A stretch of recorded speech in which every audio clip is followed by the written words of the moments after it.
Oh, it's too late, so I'm already live. Shoot. Well, Let's see if it works on LinkedIn, though. That's always questionable. this question. Are there people here? Oh, there's 5 people here. That's fine. Maybe Nick's one of them. Hey, Nick, click the speaker link if you're in the audience. Where's the chat?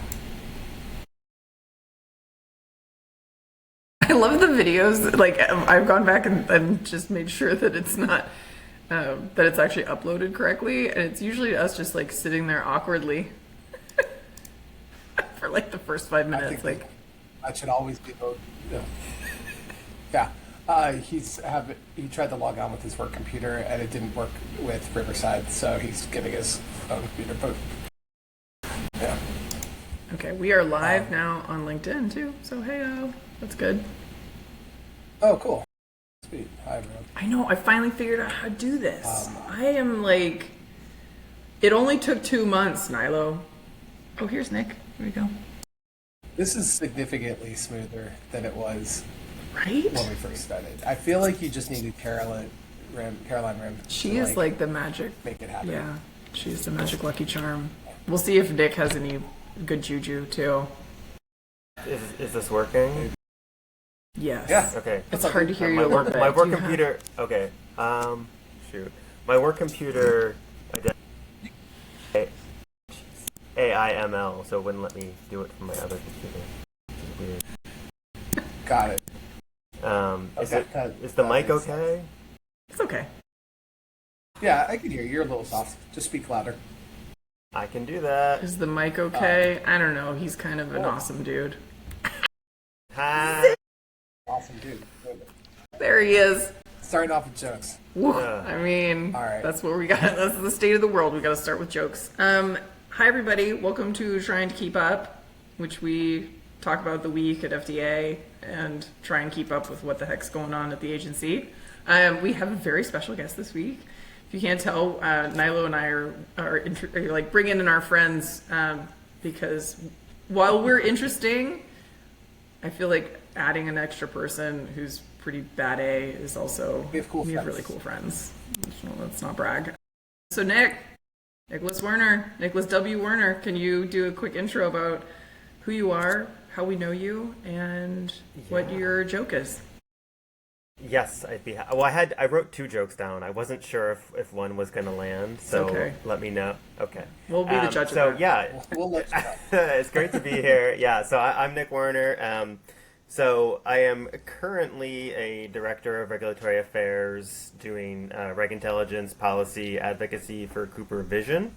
I will state that I do believe I am here on my own accord, and my opinions and statements probably maybe don't reflect that of the company, so this is all me. But for background, yeah, by training, I'm a biomedical engineer. Went to college with Mike, so we graduated right at the exact same time. From there, I went straight to FDA. You know, jumped right into things right off the bat. So I've always been in reg affairs. So yeah, I spent just under 7 years there doing absolutely everything you can think of. I did dental devices to start. I did some time in what used to be OSB, doing adverse event analysis. I was a collaborative reviewer when that was an actual thing before they shifted to the total product lifecycle. And also did some general hospital devices and spent a little time in legislative affairs. So great time there. From there, I went to Stryker Instruments for about 3 years doing TPLC regulatory.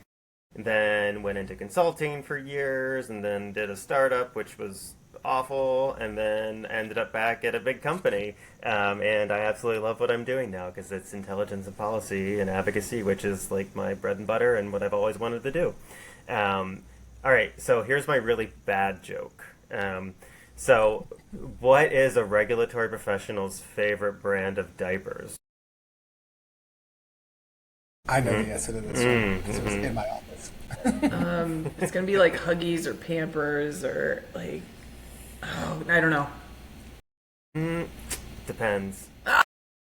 It was right there. So good. Okay, it's good. Okay, all right. I needed to make sure that was gonna land. Usually, I mean, I will say the animal jokes are the ones that have really been landing. So, like, I'm glad to... Actually, Christine Luck sent in a joke. She's like, I have a regulatory joke for you. So I'm going to do... Because you brought up the regulatory one, she said, what brand of laptops does FDA prefer to use? I think I figured that out, but I'm going to let you say it. Lenovo's. That's... Which is actually true and funny. And okay, I'll do an animal one though, because that was the one I was going to lead with. Is what kind of sandals do frogs wear? Open-toed. Okay, come on, Nilo, your turn. It's great. It's good. I will say that I've been attacked by the plague of my daughter's daycare, so I did not have a lot of good joke time today. But today I did learn that Steve Irwin tried to get a special Aussie sunblock through the FDA back in the day, but they didn't let it through the FDA because it didn't block all the rays. It's terrible. Oh my Oh, god. I think It's too soon. It's always going to be too soon. And I'm half Australian, so I'm actually going to just leave now. No, I'm just kidding. Fired, Nilo. Yeah. Ugh, find another joke for the end, because we're going to have to recover from that one. Okay. It's okay. We still love you, and you're sick, so we're gonna just move along. All right, Nick, do you want to first talk about the music video that Kid Rock and RFK came out with? Is that like the new? I saw that you had a note in our little discussion. Oh, I did. I mean, It's so I was 110% sure that was AI, right? I was like, this has to be fake. And then it wasn't, and then it was like real, and it was published by HHS, which means we paid for that. And it was longer. Yeah, there was a longer edit on it. A much longer video. Yeah. They have to do the short versions for to get like YouTube Shorts, and then they do the longer version so you can really watch RFK get into that cold plunge. In jeans, of course. Naturally. In jeans. We're not going to get political on this, so we won't say like how we feel about the politics of this, but No. it was unique. It was unique. It was.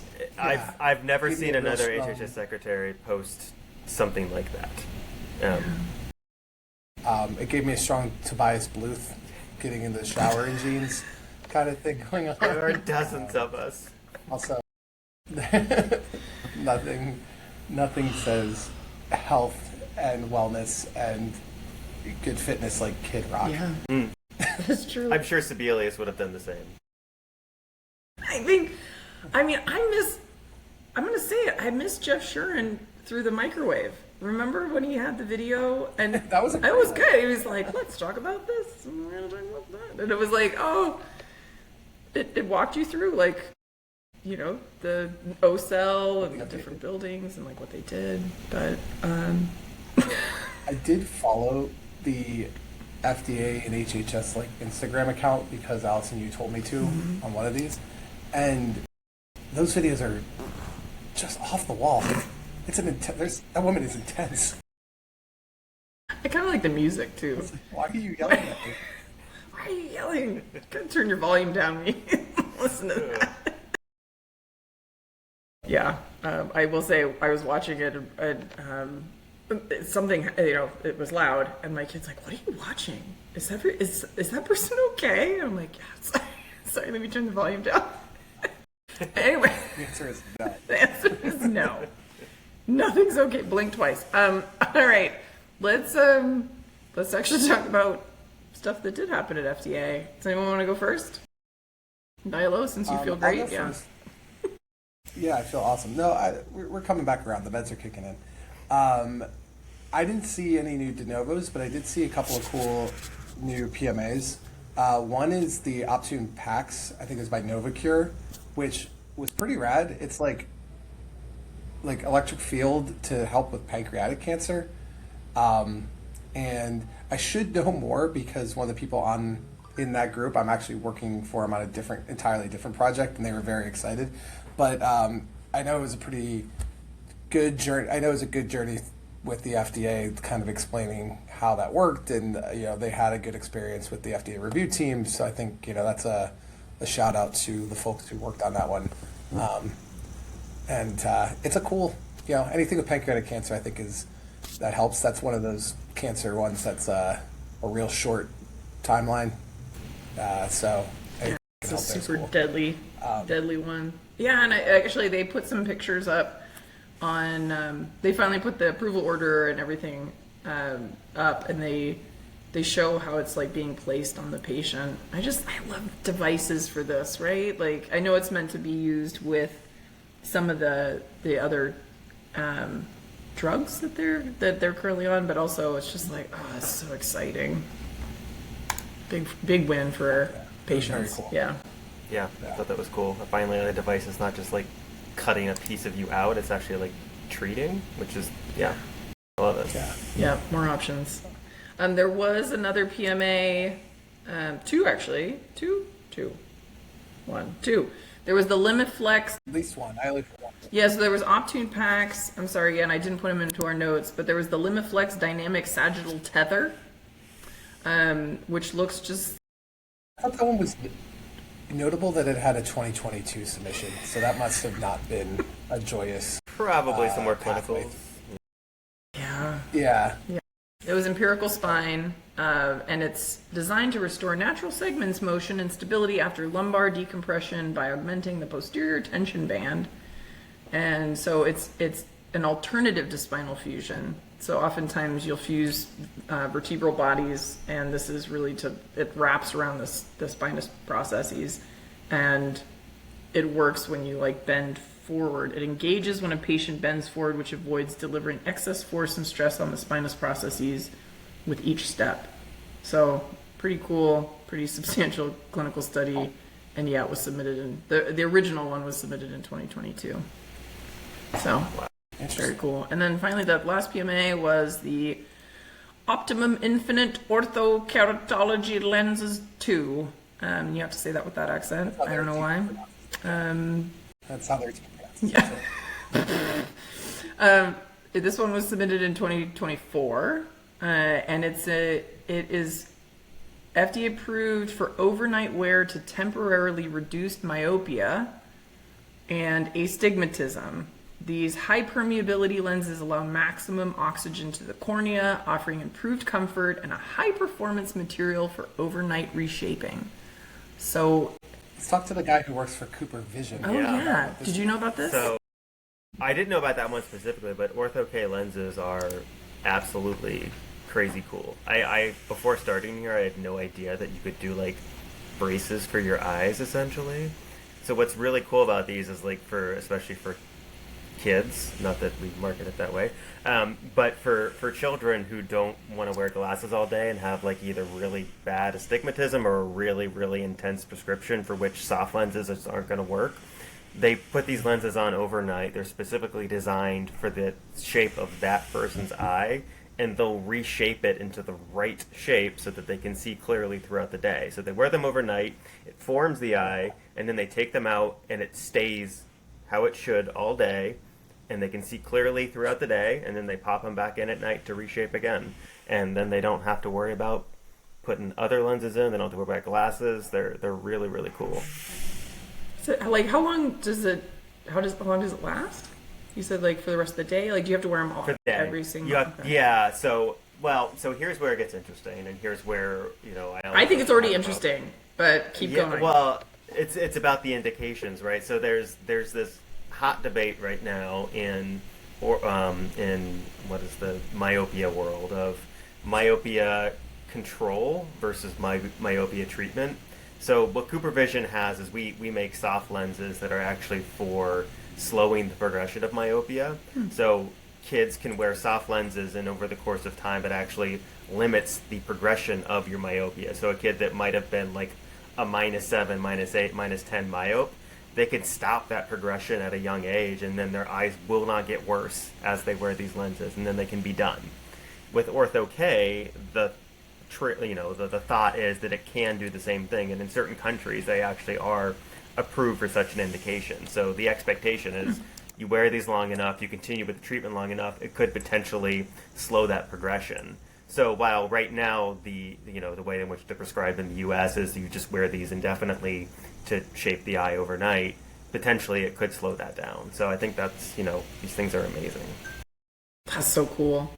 My daughter was born with, or we think she was born with it, but amblyopia. And I find like it is kind of like reshaping the brain, right? So she was legally blind in one eye. And the way to fix that is you patch the strong eye and you force the weak eye to retrain itself, rewire the brain. And so she patched for almost like 2 years, and lo and behold, she's got like 20/40 vision now in that eye. And it's just like, the eyeballs are amazing. It's very cool. And I think it's adorable when kids have little eye patches. I do too. Yeah. Okay. My wife had to do that as well. Nyla, please don't mention that I said this about Betsy, but yeah, she definitely had the same thing as a kid, and she wore she's not going to watch this. Yeah, that's true. She absolutely will not watch this. We have 3 listeners. I can't remember if we talked about this last week. Somebody told me the reason that pirates wore eye patches. Do you know this? No, this is actually real. Did you tell? No, okay. I wish it was in like some call that I had, but it was because they were in the ocean and it was really bright on this podcast. Was it you? Did you? It's a very, like, you made an impression, but I did not remember you telling it. Tell it again, Nilo. I find it fascinating. But no, keep going. I know. I've told so many people this. Like, I was that many days old, and it was because when it was bright outside and they'd go below deck, they'd move the eye patch to the other eye so that they could, like, instantly change. Adjust the I'm going to say volume, but it's not the volume. Just the volume of light. Right. And Barker said, don't the Air Force One pilots wear an eye patch in case they're blinded by a nuke and they can keep flying? Wow, that's terrifying. I think so. Wow. Wait, so they're always flying with an eye patch? Either that's true or it was in a movie and it's not true, but I definitely have seen that too. I've heard that too. Okay, now I do know. That's fascinating. Okay. Valkyrie, Tom Cruise has the eye patch on for sure, but I think he might have lost his eye. Okay. Yeah. Sometimes you wear an eye patch because you don't have an eyeball anymore. Finally, last de novo, we might have talked about it last week, was a solid wound dressing with permanently bound antimicrobial agent. This is called the Ampheria wound dressing.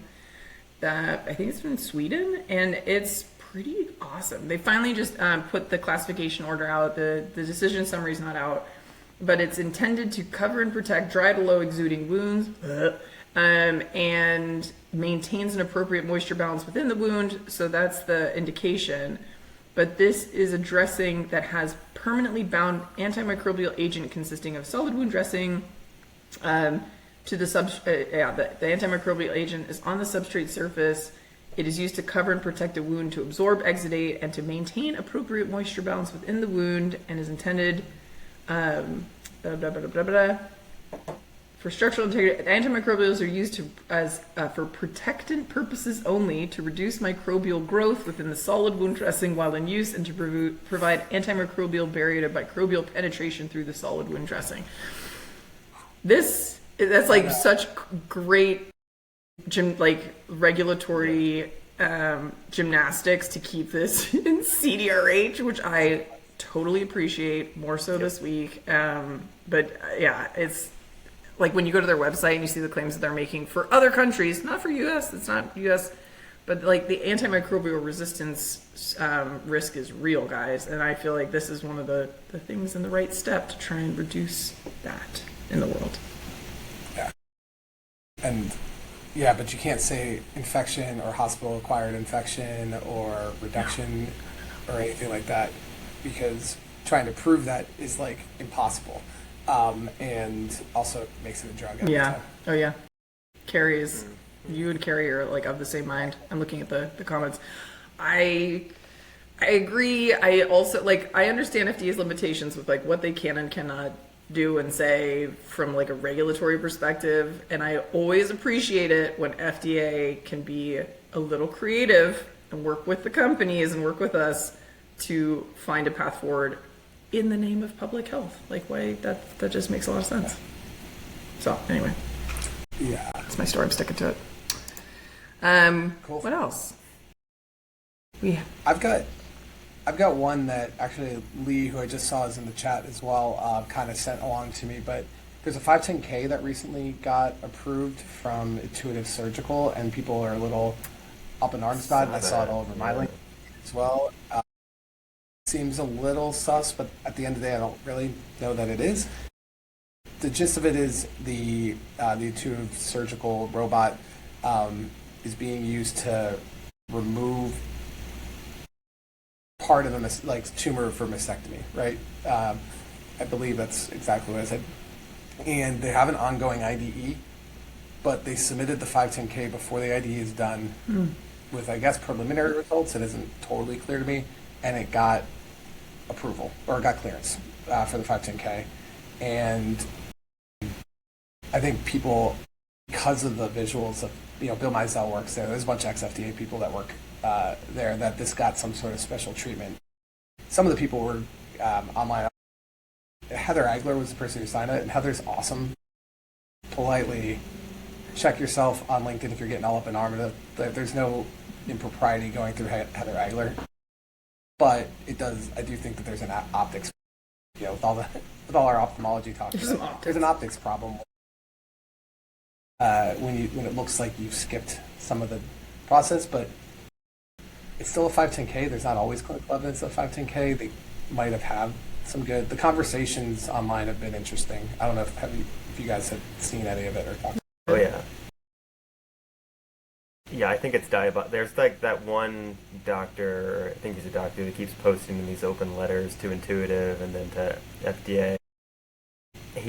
I'm not going to go into too much detail, but the picture he uses for Mizell is diabolical every time that he references him. But I do believe there was a recall. Yeah. But was there a recall associated with this product? Is that sort of what triggered this sort of up in arms approach about it? I mean, the Da Vinci has had recalls throughout mine. I don't think anything where they were like removing it. No, I thought there was just like an elevated risk of something. I didn't read all the details. I thought it was an elevated risk of something. They definitely had some pretty big recalls. Yeah. Oh yeah. I'm always. It always seems like big recalls in the regulatory space, but then in the actual product space, it's like people are like, it never mattered. We kept, we sent one back. We got to do it the next day, kind of thing. So I don't know what level of impact the major recall they actually had was. I would say for a product like this, I mean, any major recall is most likely, we just updated the software. We kept things in the field. We didn't actually remove anything. It's all like field action, just notification that we updated something. It's always so hard though with these massive, robotic surgical devices they're such a step up from where things used to be in terms of, operating room time and the ability to do this. And obviously, you never want to see harm to patient, but you also don't want patients to be delayed in experiencing the best possible, surgery they can get. So it's a real tough one. But if these are 510K products, which we can argue whether or not they should be 510K products. I think that's a different question. But, there's always a risk of something going wrong. And if it's, I would say, it's hard to say anything's going to be intentional at that point. Yeah, fascinating. I feel like I have so many things to say, but I also want to, I know we have a lot of other stuff to get to. Holly said, are the 510Ks, looks like 2 510Ks got clearance on the same day for Intuitive. Yeah. It's actually neither of those ones, Holly, so I sent the one that is being referenced. I think it was part of what gets confusing is it's part of the lots of, they submit probably a lot of things at once because they're running larger studies that enroll lots of different patients, and they, maybe they were done with certain aspects and thought they had a strong case to get, had enough data to get specific indications, because they're adding indications piecemeal as they have more evidence. So, All right, what else we got? Nick? Oh, Allison, you want to talk about the HRA one, or is that Nick? Nick? I know nothing Yeah, I about mean- MHRA. If it's appropriate to go off FDA, I'd love to. Sure. You You have 30 seconds. Great. Go. I'm just kidding. Okay, it's great. Everything's good. Don't worry. No, I love looking globally, and I think I love the prospect of maybe someday having harmonization on a more global scale. And every time I see that there's hope for that, then it's just like dashed quickly. Like there was a time when APAC was working really well with the EU and US, and then all of a sudden FDA was like, we're leaving GHWP, which is like APAC's version of IMDRF, and it was like, well, now we're splitting again, and now we're diverging. So, long story short, it always makes me feel good because I have like really bad imposter syndrome, and then I see like agencies like MHRA and then like the EU in general just being like, oh, you know what? We actually have no idea what we're doing, so we're going to just go back on like the years of work that we just did. So MHRA, obviously we can go back to Brexit, and they had to basically come up with their own regulatory scheme and say that we can no longer, at some point in time, we're no longer going to accept CE mark. We're going to have the UKCA mark, and you're going to all have to switch to that and change everything and do new labeling and new legislation and all of this stuff. And this was years in the making. And then 2 days ago, they're like, you know what? Maybe not. Maybe we'll just indefinitely accept CE marks and call it good, because nobody's actually switching to UKCA. I think they said over 90% of the products in their market were still using CE mark. Nobody's switching to UKCA. And they're like, yeah, that seems to be working. Let's just do that. So they have a proposal out now where they're like, forget everything we said for the past 10 years or whatever, whenever Brexit was. I don't know. But it's just like, okay, all of the background work, all of the quality system work that companies have been doing, they're like, okay, well, if we can just leverage this, we will. But boy, that would have been good to know 5 years ago. And then on top of that, I think this was more in the headlines, was that there's like, for MDR, just, for lack of a better word, a real cluster, right? Nobody's quite sure what to do with it yet. There's some companies that are through, it's going okay, but now they're like, let's just amend the whole thing and make it easier on everybody and easier on notified bodies. Or actually, no, I'm sorry, harder on notified bodies, easier on industry, and we're just going to change everything, right?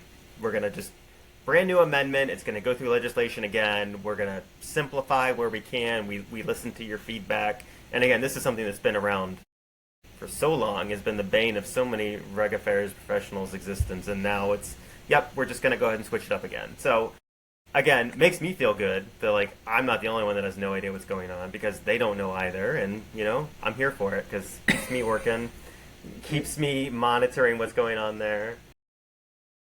Keeps me gainfully employed. Exactly. And then, to tie it all off, I see that Melissa Torres is leaving FDA, and she was, like, the only person leading harmonization efforts globally for FDA, so I don't know where that's going to leave the agency, who's going to take over that role, that responsibility, because she was the only one really driving sort of that, collaboration with other health authorities. So, like I said, 2 steps forward, 1 step forward, 2 steps back. I don't know. We're many steps back. It's great. It's like a tango, yeah. Yeah, it's Square when dancing? I'm asked for updates, I'm like, I have no idea what's going on, and it's like that's basically my job, is just telling people that we don't know. Yeah. Maybe something. I tell a lot of maybe people, I'm it'll be like, repealed. I don't know what's going on. Yeah. They're like, what's going on? I'm like, that's why we do this webinar, this non-podcast webinar. I know we brought it up, I think we brought it up last week, but CDRH New is back, you guys. I'm so excited. Yeah. This was like one of those, it's been dead for so long, and it's for our 3 listeners, it's like the news and updates, and you used to get like an email that would say like, here's just what happened at FDA. And so on February 10th, there was like one that came out, and it was like the flat line, and you see the heartbeat, and it was the meeting minutes for FDA's Medufa 6 reauthorization. And then the 13th, there was another one that came out. They came out with electronic home care bed correction Medline updates. And then on the 17th, they had good ID trend data, which, wow, that's riveting. But also the town hall for CDS is soon, coming up. And they had a March 11th. Yes, thank you. We'll have a link for that as well. But anyway, I'm happy to see that come back online because I feel like I don't know, it was a great way to get some information and keep up. So I love that email. I love Yeah. getting that in my inbox every day. it's like a warm hug, you know. What else? I ended up signing like 6 other ones just to try to get the same information I was getting from CDRH. And hey, new E-Star came out. Can we talk about this? There was a new E-Star revision on the 2nd of February that we talked about, and that was for 6-1.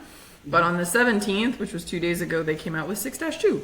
So they've updated the E-Stars to include the content of the updated real-world evidence guidance document, which was published back in December. So they've all been updated. So get the new version if you're not using it.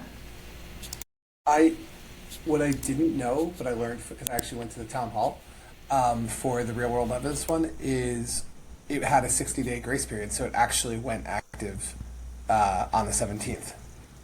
So it was like technically, even though it was a final guidance, they had like a 60-day window, so it was official on the 17th. I did put on here that it's active, but one of the things going through the webinar is like, I think the hype around it was you're going to be able to use a lot more real-world evidence successfully, and I think that's still true. But I still think the FDA, especially probably division by division, is going to hold a pretty high bar to that real-world evidence. I was kind of in conversation with some of our review teams. We were, discussing, and some people were like, "Oh, this is going to be great. We're going to be able to accept, summary data." Type stuff, and we're going to be able to get a bunch of these things through. And then other groups are like, nothing's changing. Don't get excited. So I think that's a really critical point, is that division by division approach, because I have not seen any willingness to accept real world evidence in lieu of other things. I mean, like, they always love to see it, but it's like, great, we saw this, but where's your clinical? And I was at a conference 2 weeks ago, and I brought this up. I was asked about real world evidence, and speaking from ophthalmics, I was like, I think it's great, but I have yet to see it done in practice. And man, did Malvina get mad at me. Malvina was there, and she's like, I was there, I wrote this stuff, like, and I'm like, I wasn't an attack on you, Malvina. Also, you don't work there anymore. You don't have to, I feel like she still got her FDA hat on. But I was like, I really don't see it being used practically yet in at least the ophthalmics division, but I'm sure there are other divisions that might be further ahead. But it's one of those of, do not go in expecting them to just be like, yeah, that's great, we love it, don't do anything else. Yeah, I agree. I think it's also, they're trying to make it so it's not just CDRH, right? Like they're trying to say this is for biologics, for drugs. I will do a shameless plug that I am the VP of programs for San Diego Regulatory Affairs Network, and Dr. Stephen Weber is going to be joining live here in San Diego. So it's gonna be in person, but we will have a virtual component, and that's what he's gonna be talking about, is the new guidance documents, like which groups are likely to adopt it, which, what's the pros and cons, and how to leverage it effectively. So I'll put a link to that as well, because I'd love for people to register for the virtual thing, and then if you're in San Diego, come have dinner and hang out with us. So it'll be fun. Do you want to talk about the QMSR for IDE? Who was that put that in the notes? I think it's coming up a lot because we work as a CRO as well as doing regulatory to help clinical trials, and helping strategize like what is required in terms of your QMS at the time of a clinical trial has actually, I feel like the FDA did an awesome job updating everything to reflect QMSR, except for this, because it still says you must have design controls. It's fairly vague. It doesn't point to the specifics. So I was curious if you guys, I know both of you have experience for clinical trial strategy and things. Have you had this come up in the last couple of weeks of what is the new requirement at all? I haven't. Okay. We'll bring it back up when I find Yeah. the answer. And I'll talk I was gonna about say it. I haven't had it come up, and I haven't obviously we've made the switch to QMSR and updated everything. I mean, in lieu of actual guidance, you'd have to assume it's the same expectation, right? I mean, switching to 1345, I think it was already mostly aligned with that anyways. But design controls are so subjective anyways, dependent upon the state of the product, that, it's one of It's those... pretty big. Yeah. I'd love to see more guidance on that for like, hey, do you need supplier controls? Do you need quality agreements? Do you need, at what stage of your traceability, or do I just need a template? Well, and I think So FDA did have more at least written down than 1345 did before they switched. So I'm hoping they maintain at least that understanding of design controls, because I think it's in 1345 it's just like a one-liner, right? It's like just make sure you know what you're doing. It's pretty, it's open. Yeah. So, well, if I find more information about the FDA's stance on it, it would be cool. Yeah, or if any of Who our you gonna ask? Share it Yeah. if you. Who you gonna ask there? Yeah. But I have no. he knows people. Let's talk about the down classification list. You know what? I put it on here because I was like thinking about it. I can't find the stupid list online. We're I trying saw to the keep one up. It is I've got it. the T I've got it stands for somewhere. trying. Yeah. We are trying our best. I was able to convince my company to invest in agency IQ, so they keep me up to date, and it's amazing. Sorry, are we allowed to plug? We're the Timu agency IQ here. Yeah. On TTKU. Yeah. Yeah. Will you put the link in our side notes, and then I'll put it. I'll associate it with the. Okay. Yeah. Maybe we'll actually read it for next week, and then we can kind of talk about what's on the list. And It didn't have anything that impacted I've got me, it. so I just delete. Yeah. I had one thing on there that it impacted me, but I don't have any big thoughts about it. Blood pressure? So I was just kind of. Blood pressure cuffs? No, it's actually the esophageal sizing. Oh, interesting. Do you know your size? We had conversations with the FDA about a device set, and they had this huge list of like expectations, and then now they're like going to make it 510K exempt. And I'm like, well, that doesn't make sense. So It would be who does who determines which ones should be exempted? Do they pool the ADs and say like which ones do you think you're tired of reviewing? we did a big investigation. Like I was told to, when I was working in cardiovascular, like we got every review group had to look at like a certain amount of product codes and investigate and like write up a report of why it needs to stay where it is, or down classify, or up classify. Yeah. And I think they do that periodically, right, Nick? Yeah, we had to do that too for General Hospital. They basically sent like a spreadsheet of here's every product code that you guys have. Go through it. No timeline, no information on how to do it really, other than what do you think. But because I remember going through like an actual a true down classification. I think it was like on a neurostim product, and we had to do like a full analysis on that. Had to go through the adverse events, create those reports and everything. But that was like way down the road of where we were, at least Mike at that time, of like the spreadsheet and just look at it. Interesting. Yeah, Monica said we just went through that in OB-GYN, same process as what Mike said in our comments. So yeah, what frustrates me is when you have something that's class 1, 510K exempt, and for some reason your device exceeds the limitations of the exemption, or actually I can think of one in OB-GYN. We had it's like a cage for removal of kidney stones from the ureter, and those are class 1, 510K exempt. Those little cages, you snake it in there and pull it out.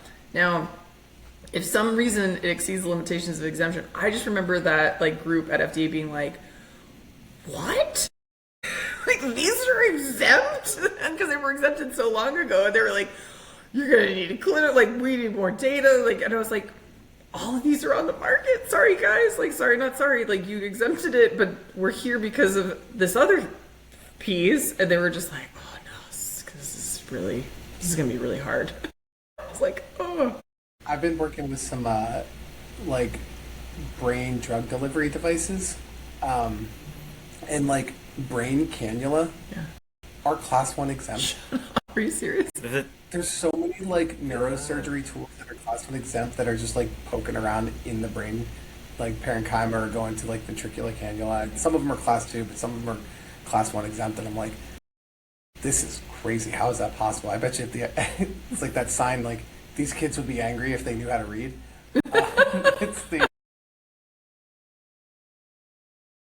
It's like, yeah, when the FDA finds out, they're going to be pissed. Will they, though?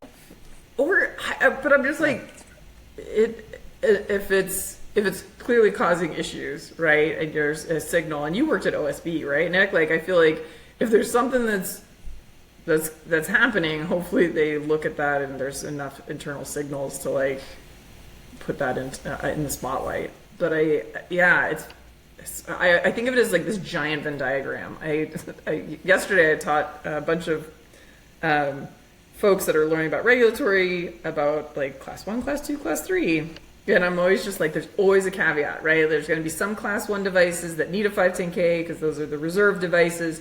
There's some class 2 devices that don't need a 510K. And there's every exception to the rule. And I think, it's hard to keep up. Like at FDA, I don't know. There's so many things that keep changing. All right, we'll be well read on the down classification list for next week. The last thing is the Moderna vaccine. Who wants to talk about that? I'm not gonna touch that with a 10-foot pole. Go ahead, Nick. Was that you? Okay. Who put that in there? No, I didn't. I'll Come on, Nilo. I'm smarter than that. I'll touch with a 10-foot pole. Hey, we're trying to keep trying. That's true. Review it. Yeah. Yeah. Well, all I know is that they said, no, we're not going to review it. And then within the same week, they were like, okay, we'll review it, but you should have some humility and apologize. Yeah. And then they were also, tell us you're sorry. Did you even say thank you? Oh my God. Did you even Please clap. wear a suit? Sorry. Ooh, we're getting dangerously close. I think the thing that was fascinating from like a holistic look at FDA is maybe the change in going from 2 clinical studies to 1, right? For a lot of the drug studies, which is also very interesting. Yeah, they were able to jump kind of right to the pivotal was enough, but it was interesting to just see them flip that quickly. It took less than a week, and it honestly seemed like the people at FDA had already reviewed it because it happened so quickly that they reviewed it and someone said, no, we're not going to comment on it. And then they went, oh, yep, we're going to review it now. And it was like ready to go. So. That's interesting. Yeah. All right. On that happy note, anything else? More jokes? Did you get another joke, Nilo? No, I'm going to go home and go back. That's my joke. Fair. You do that. Yeah. There needs to be medical devices for daycares. Like you walk in through just a disinfectant, like blue light zap. So that, sounds like a drug. Yeah, it sounds like a drug lead. What's your primary mode of action? I was thinking of just like for mechanical. Couldn't you just put all the kids in like giant hamster balls and like they'd be soft, they'd be protected, and don't touch anything. Don't touch anything. When your kid comes up to you and just like coughs into your mouth, you're like, ugh, I'm doomed. That was all of Monday night. Was baby just coughing in my face for all of. She's so cute though. Yesterday. Yeah, I'm caught up. so glad I'm beyond that. Although my youngest now, he's 9. His new joke is he wants a kiss, and then he's like, you go to kiss him, and it turns into a French kiss, and it's not a joke, and it's gross. And, yeah. I think as soon as they learn about tongue kissing, they're like, have you ever tongue kissed Papa? And I was like, oh yeah. And they're just like, oh. And then they're like, oh, but tell us more, I'm like, oh, yeah, right. Anyway, We're getting off topic. No, I think this is a great note to end on. It's true. Talking about your parents making out. I know. I've only got a 2.5-year-old, so she's just like, you get married to mommy all the time because there's pictures of us at, like around the house. Like she's shocked that you were able to land your wife. Positively shocked Yeah. that Carolyn was away. She looks at she's like, you married him? Wait, That's exactly that face is exactly what I'm getting. That's so funny. Is this an SEC school? Oh my gosh. And then for a while they'll want to marry you, right? Like I feel like my youngest daughter was just like, I just want to marry you and Papa. Like, can we just all get married? I'm like, oh, it doesn't work like that. She's like, well, then can I at least marry my sister? And I'm like, oh, also. She's like, why not? And I'm like, yeah, that's a good question, but there's yeah, like love your sister like that. All right, on that happy note, look at us. We made it 46 minutes. Thank you to our few listeners. Nick, thank you so much for joining us. This has been a treat to hang out with you. All right. Good seeing you. Take care, everybody. See you next week. I'll come back if I'm invited.